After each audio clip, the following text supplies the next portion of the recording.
Dumating si Liko sa istasyon ng bus, sabik ng simula ng kanyang unang araw sa Indigo Academy. May nakita siyang dalawang babae sa istasyon at naisip niyang makipagkaibigan sa mga ito, ngunit pinangunahan siya ng kaba kaya pinalampas na lang niya ang pagkakataon. Nang sumakay na sila sa bus, napansin niyang abala ang mga babae sa panonood ng stream ni Nidothing na hinahangaan din ni Liko. Sa kabila ng pagiging isa ring tagahanga, masyado siyang mahiyain para makipagkilala sa mga babae. Sa loob ng bus, namangha siya sa dami ng mga Pokemon na nakita niya hanggang sa makarating sila sa akademya. Sa akademya, nagtungo si Liko sa kwarto na may numerong 303 ngunit nagulat siya nang makitang may tao na sa loob. Muli niyang isinara ang pinto dahil sa takot. Nagpakilala ang taong nasa loob na si Ann at pagpasok nila sa loob ay ibinahagi nito na hindi pa siya nakakalabas sa rehiyon ng kanto. Sa kabilang banda, inamin naman ni Liko na ito ang unang pagkakataon na umalis siya sa rehiyon ng Paldea. Sa bakuran ng akademya, abala ang maraming mag-aaral sa pag-aalaga sa kani-kanilang mga Pokemon, habang ang dalawa naman ay nasa gitna ng labanan. Gumamit ang Machop ng isang trainer ng Dynamic Punch sa SPO ng isa pang trainer, na gumamit naman ng Reflect at sinundan ng Psychic upang manalo sa laban.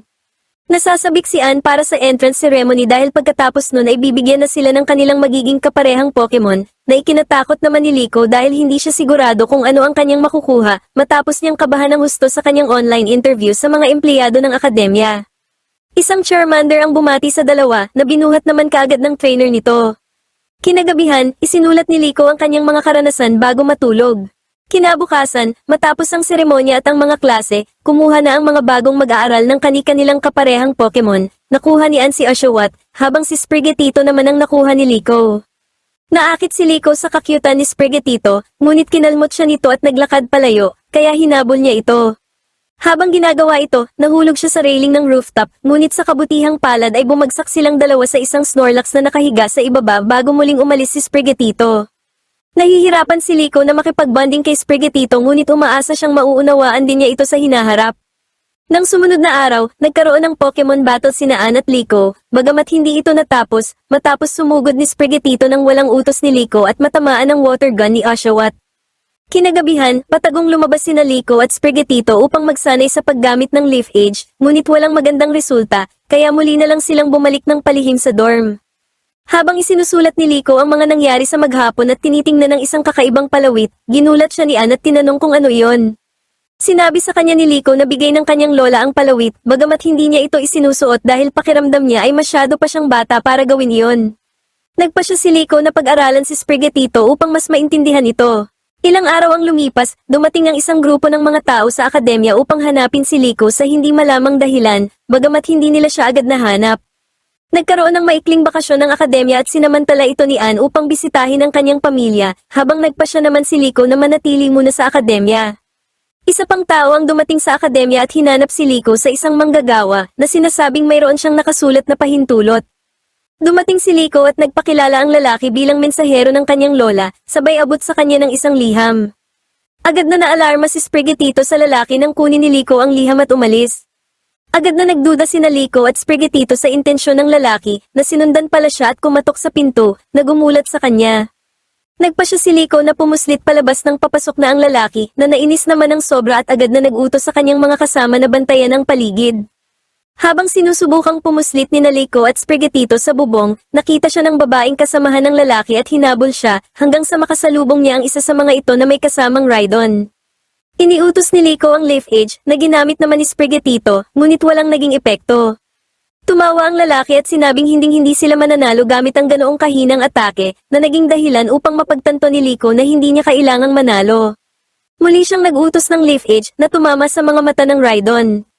Pagkatapos ay tumalon si Sprigatito sa Rhydon at naglabas ng matamis na amoy, na naging dahilan upang makatulog ito habang tumakas naman ang dalawa. Naging panandalian lamang ang kanilang kalamangan dahil na-corner siya ng tatlo sa bubong, ngunit isang lalaking may pilot goggles at isang Charizard ang bumaba upang makialam. Parehong iginiit ng mga lalaki na may kailangan sila kay Liko, kaya nagpasya silang idaan na lamang ito sa isang labanan. Pinalabas ng lalaking nakasot ang isang Ceruledge, habang ginamit naman ng piloto ang kanyang Charizard. Nagsalpukan ng dalawang Pokemon at nagsimulang magdulot ng pinsala sa akademya, kaya sinubukan ni Liko na tumakas upang mailayo ang mga lalaki mula sa akademya.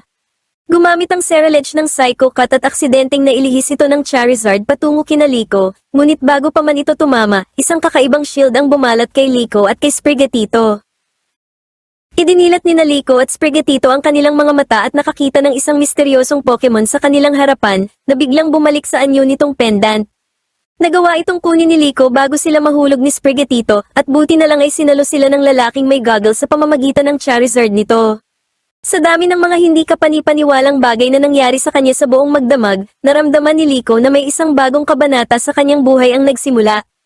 Sinabi ni Fried sa lalaking nakasut na si Amathayo na ipagpatuloy na lamang nila ang kanilang laban sa ibang pagkakataon at pinalipad na si Charizard palayo. Habang nakatingin sa malawak na kalangitan sa gabi, naramdaman ni Liko na nagawa lamang niyang makipagsapalaran ng buong tiwala patungo sa sandaling ito dahil sa pagtabi sa kanya ni Sprigatito, kaya naglaan siya ng sandali upang purihin ang kanyang partner. Sa likuran nila, inilabas ni na Amathayo, Zerk, at Onya ang isang Corviknight at 2 Skarmory upang ipagpatuloy ang kanilang paghabol.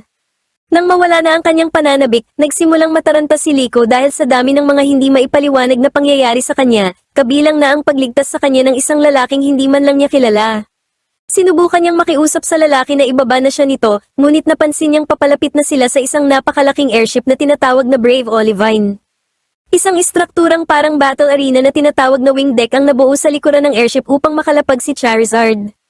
Sinalubong si Fried ni na Murdock at Molly. Nang magtanong si Liko kung sino sila, pinagsabihan ng dalawa si Fried dahil sa paglilihim nito at pagsama sa bata nang walang anumang paliwanag.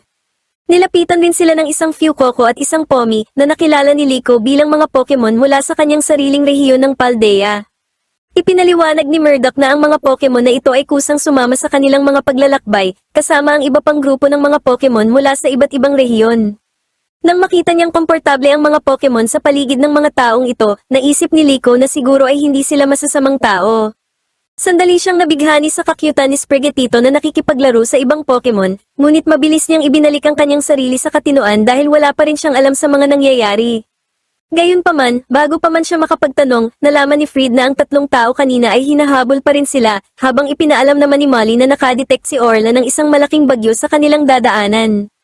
Inutusan ni Fried si Noctowl na magmatsyag at pinabantayan niya si Liko kay Molly habang siya ay papunta sa wheelhouse at inutusan naman niya si Charizard na tulungan si Orla sa engine room.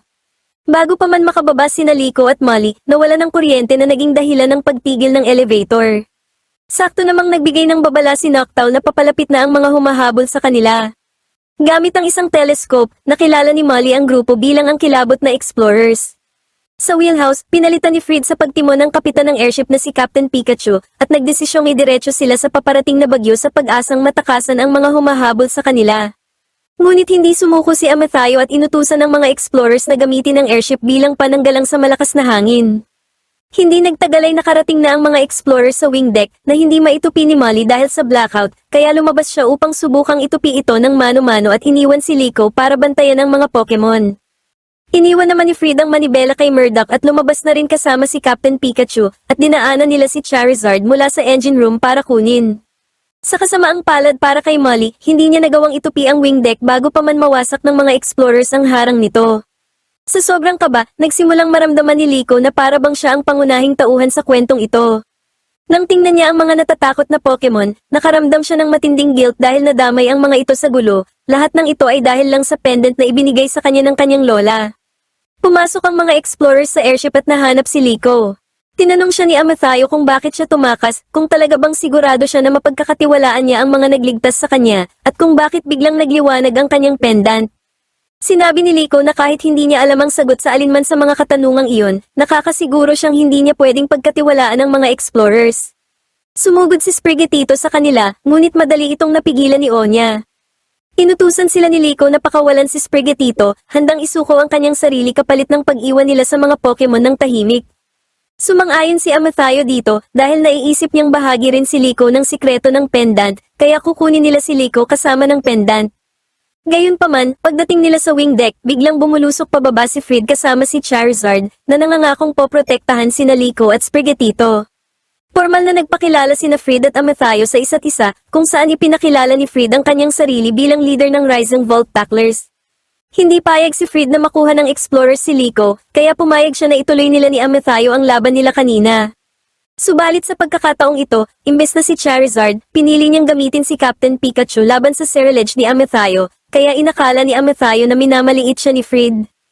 Unang umatake si Pikachu gamit ang Thunder Punch na madali namang nasangga ni Ceruledge nang walang kahirap-hirap. Sinundan ito ni Pikachu ng double team. Pinuksa ni Ceruledge ang mga kopya gamit ang sunod-sunod na Psycho Cut bago nito sinubukang atakihin ang totoong Pikachu ng Bitter Blade, ngunit nalaman nitong kopya lang din pala ito. Ang totoong Pikachu ay nakatayo sa tuktok ng airship at nagpatawag ng isang malaking kidlat para kuryentehin ang kanyang sarili. Dahil mas lumakas mula sa kidlat, sinalpok ni Pikachu si Ceruledge gamit ang isang napakalakas na Volt Tackle. Nangutusan ni Amathayo si Ceruledge na gumanti ng Psycho Cut na deflect ang atake at tumama sa kwarto kung nasaan ang lahat ng mga Pokemon.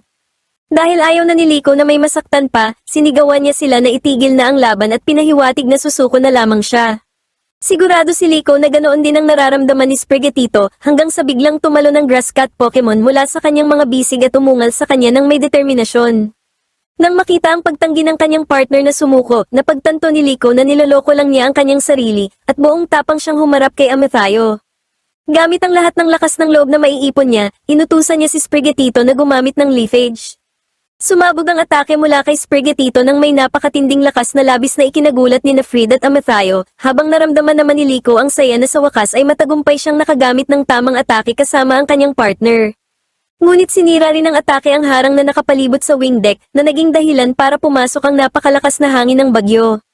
Nagawa ni Fred na pigilang matangay si Liko, ngunit hindi niya napigilan si Sprigatito na liparin palabas ng airship. Sa pagdedesisyong umatras muna para sa isang tactical retreat, inutusan ni Amathayo ang mga explorers na umalis na. Kinuha nila si Sprigatito habang ito ay nahuhulog at mabilis na lumipad palayo, naiwang walang laban at umiiyak si Liko habang dinadakip at inilalayo sa kanya ang kanyang partner.